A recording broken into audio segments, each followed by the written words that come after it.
جس سوال پوچھا ہے کہ ایک چیز 300 روپے میں خریدی ہے اور وہ 500 یا 600 روپے میں بیچ سکتے، اس میں کوئی حرج تو نہیں؟ تو جی اپنی چیز ہے، جتنے میں بھی آپ بیچیں اس میں کوئی حرج نہیں ہے، لیکن یاد رکھیں ایک مسلمان کو خیر خواہ ہونا چاہیے دوسرے کا، جائز اور مناسب منافع رکھ کے وہ چیز بیچ دینی چاہیے۔ اتنا زیادہ چیز کو مہنگا کر دینا جو عام لوگوں کی پہنچ سے باہر ہو جائے، یہ چیز شریعت میں پسندیدہ نہیں ہے۔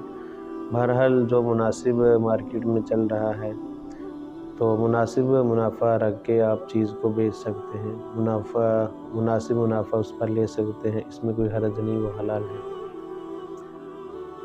ایک صاحب نے سوال پوچھا ہے کہ قسطوں پر چیزیں لینا کیا یہ سود میں نہیں آتا؟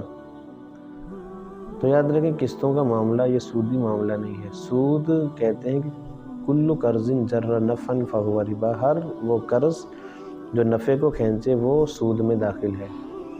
تو قسطوں کا معاملہ یوں ہوتا ہے کہ وہ دکاندار یہ کہتا ہے کہ بھائی یہ چیز اگر آپ نقد لیں گے تو یہ 500 کی ہے، اور اگر آپ ادھار لیں گے یا قسطیں کریں گے تو یہ چیز آپ کو 600 میں پڑے گی یا 700 میں پڑے گی، اور یہ قسطیں آپ کی ہوں گی۔